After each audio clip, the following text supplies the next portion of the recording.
এঁচোড় রান্না করে দেখাবো, দেখতে থাকুন পরপর আমি কি করছি সেটা দেখাচ্ছি। প্রথমে তো আপনারা সবাই জানেন এঁচোড়কে একটু ভাপিয়ে নিতেই হবে, সেটা আমি আগে ভাপাতে দিয়ে দিলাম, গরম জলে আমি ভাপাতে দিয়ে দিলাম।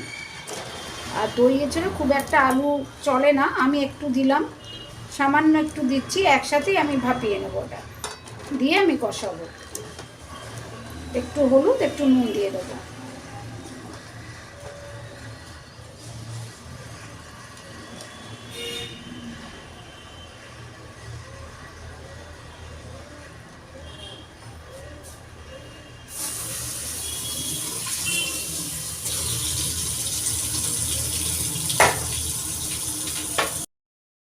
পরে আমি নুন দেবো, একটু হালকা নুন দিলাম, দিয়ে আমি চাপা দিচ্ছি। নাবিয়ে নিয়ে আমার মশলাটা আমি দেখাচ্ছি, আমি কি কি মশলা দিচ্ছি সেটা আপনাদের দেখিয়ে দিচ্ছি। মশলা লাগছে একটা একটা করে দেখাই আমি। ফোড়নে লাগছে তেজপাতা, জায়ফল এই যে গুঁড়ো করে নিয়েছি, যেরকম লবঙ্গ, দারচিনি, এলাচি, শুকনো লঙ্কা, গোটা জিরে, এগুলো আমার ফোড়নে লাগছে।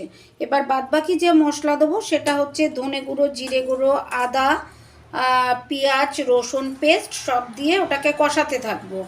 আপনারা দেখুন, এবার আমি ক্রমশ এগিয়ে যাচ্ছি। না দেখুন, হালকা আমি গোলমরিচ গুঁড়ো দিচ্ছি, দিয়ে আমি ওটার মধ্যে ঢেলে দেবো।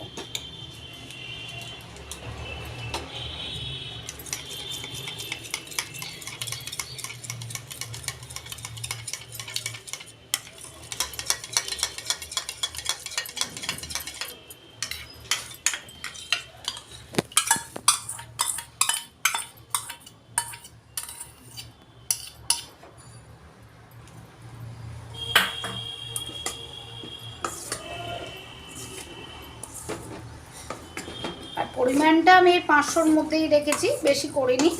500-র মধ্যে আপনি ওই 1 বাটির থেকে একটু কম দই দেবেন।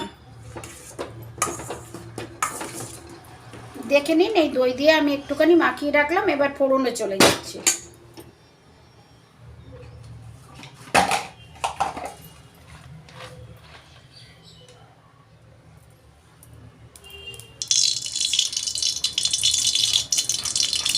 এটা আমি দুটো তেল দেবো সমান সমান, একটু সাদা তেল একটু সর্ষের তেল।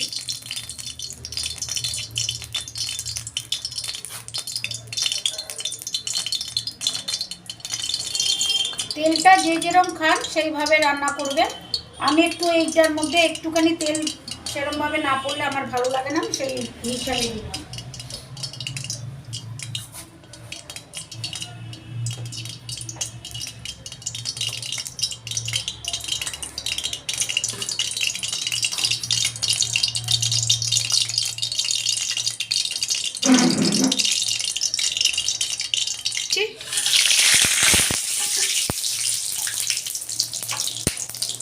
একটু নুন দিয়ে দিচ্ছি, নাহলে ছিটাবে বেশি।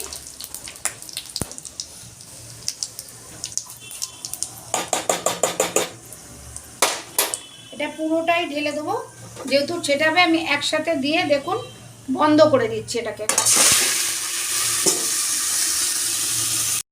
এবার এটাকে নাড়াচাড়া করে আমি নামিয়ে নিলাম। এবার পেঁয়াজটা আর মশলাটা পুরো যা যা দেবো সেগুলো ভেজে এটা ঢালবো। এই দেখুন, এটাকে ঢেলে নিলাম আমি।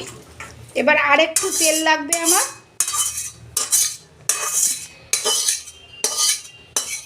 এবারও তেল ঢাললাম, দেখুন হালকা একটু নুন দিলাম যাতে ছিটিয়ে না আসে। এইবার পেঁয়াজটা ভেজে তারপরে ওটাকে দেবো। দেখুন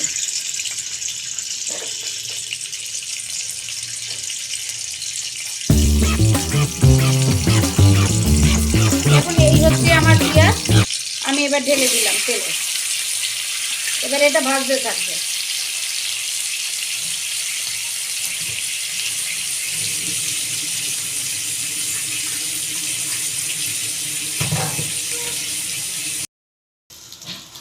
মশলাগুলো একে একে দেখুন আমি সব জলের মধ্যে দিয়ে পেস্ট করে ওর মধ্যে ঢালবো। এই আমি 1 চামচ পুরো ফুল জিরে দিলাম, আর একটুখানি দিলাম, দেখে নিন। 500-র মধ্যে এটা যদি 1 কিলোর মধ্যে দেন 3 চামচ জিরে গুঁড়ো দেবেন।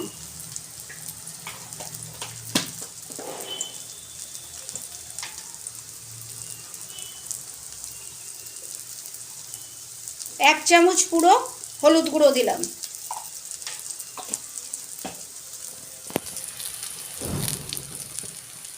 ধনে গুঁড়ো আমি দেখুন 1 চামচ দিলাম।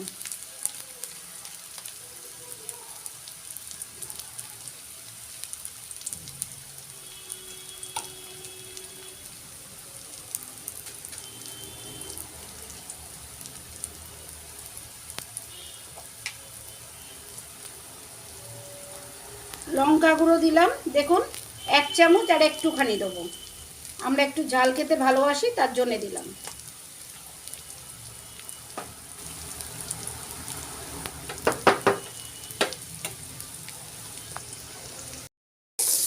যেহেতু ওটার মধ্যে অনেকটা তেল দিয়েছি, পেঁয়াজটা ভাজার সময় কম তেল দিতে হবে। এবার আমি এই যে পেস্টটা নাড়া দিয়ে আপনাদের দেখাচ্ছি, পুরো নেড়ে আমি রেখে দিলাম।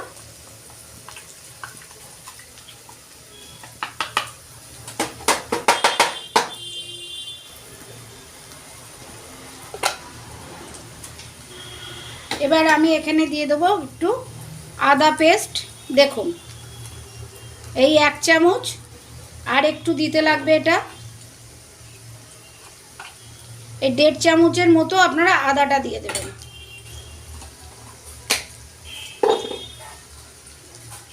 এবার দেখুন আমি কি দিচ্ছি, রসুন পেস্টও আমি 1 চামচের একটু বেশি দেবো। রসুনটা আমি একটুখানি পেঁয়াজের মধ্যে দিয়ে নাড়াচাড়া করে নিচ্ছি।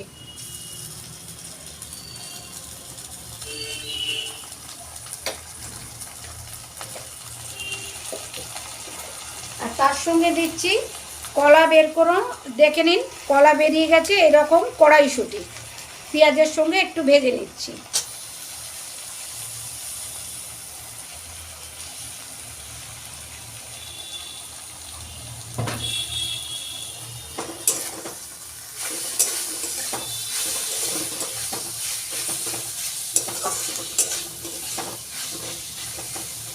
এবার যে যেরকম মিষ্টিটা দেওয়া হয়নি, মিষ্টিটা এটা ঢেলে দিয়ে দেবো। যে যেরকম মিষ্টি পছন্দ করেন, যারা পছন্দ করেন না মিষ্টি দেবেন না, আর নাহলে যারা পছন্দ করেন, আমি একটু মিষ্টি পছন্দ করি, আমি এটা দিয়ে নাড়াচাড়া করে একটু মিষ্টি দেবো।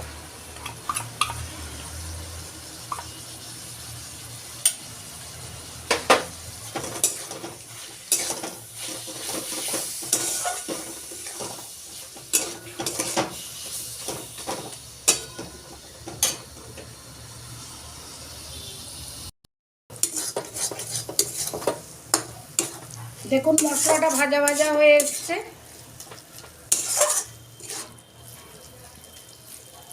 মশলাটা একদম ভাজা ভাজা হয়ে এসছে। এবার আমি দই দিয়ে মাখানো যে এটা পুরো যে সাতলিয়ে রেখেছিলাম সেটা আমি ঢেলে দিলাম।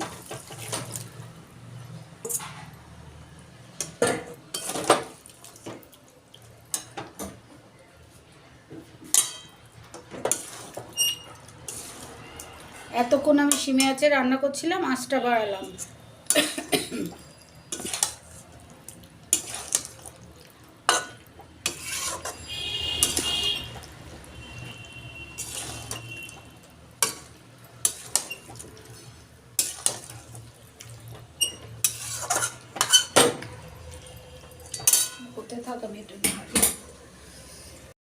অল্পই দিচ্ছি, আপনারা যারা পছন্দ নয় চিনি দেবেন না, আর যদি আমার মতো একটু ভালোবাসেন অল্প একটু দিয়ে দেবেন।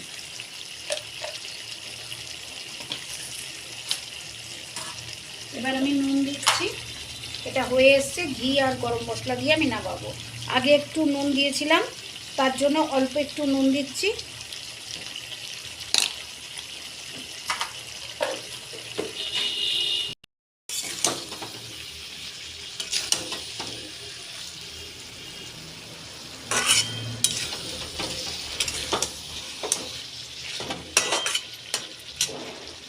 একদম হয়ে এসছে, এবার আমি নামাবো। তার আগে আর একটা জিনিস আপনাদের দেখিয়ে দিই, আমি একটু গরম মশলা দিচ্ছি আর ঘি দিচ্ছি।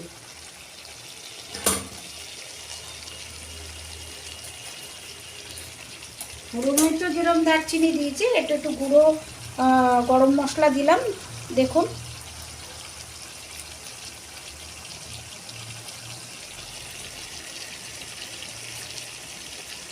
এবার আমি ঘি দেবো, দিয়ে নামিয়ে নেবো।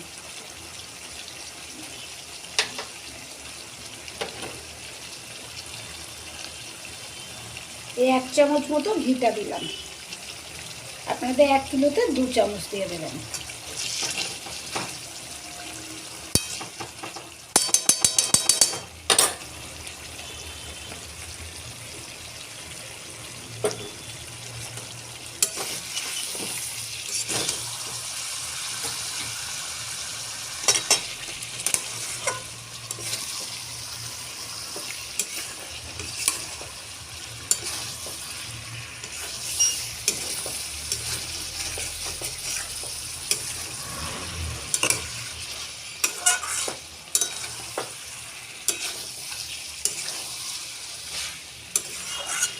ব্যাস, আজকের মতো আমার এখানে রেসিপিটা শেষ হচ্ছে।